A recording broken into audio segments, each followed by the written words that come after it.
Hi guys, a couple of student questions and answers today. So firstly, I'm going with Reader's question, which was that he was having a little bit of trouble saying, give me them when you have them. Give me them when you have them. Okay, so let's talk about the grammar in this. So first things first, give me them is an imperative, it's a command, it's an order. You know, sometimes you've got to be a bit bossy. And when you are a bit bossy, you are going to put the pronouns in a different order than you would do normally.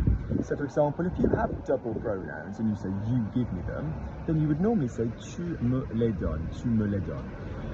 This is because we kind of have like a table, we have an order where if you have double pronouns, you'd have so, you know, me, te, nous, vous, whatever on the left, then you'd have le, la, les, then you'd have lui, leur, then you'd have I and en. So if you needed two out of those pronouns, it's kind of not the done thing to use more than two. You'd rearrange the sentence and use words in form. But if you had two out of those pronouns, then you'd go in that order. Yeah, I also teach, as you know, two pronouns. If one begins with an L, stick the L1 last, and if both begin with an L, stick the longer L word last.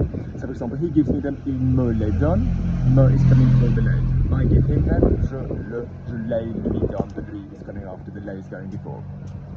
However, when you do the imperative, that order swaps, yeah, and the me, te stuff will go after the le, la, les stuff, yeah, and that column will swap the other way around, and you will have to represent the me as a moi, yeah.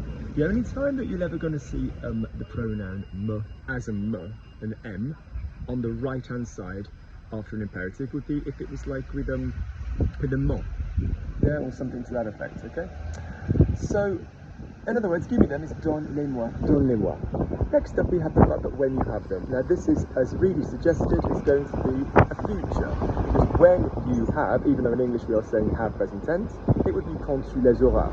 You will hear quand tu les as, you will hear it, but it's much better French to say quand tu les auras. This is also because occasionally this is used as the auxiliary. So if you said tell me when you received them, dis-moi quand tu les as reçus. If you went to translate, which would be like yesterday, tell me what time you received them.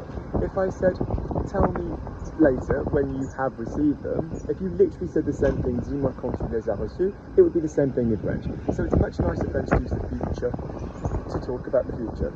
Yep, this can obviously be the auxiliary, or this can be the verb on its own. Yeah, this can be the verb on its own. So tell me when you give so give me them when you have them. Donne-les-moi quand tu les auras. Donne-les-moi quand tu les auras.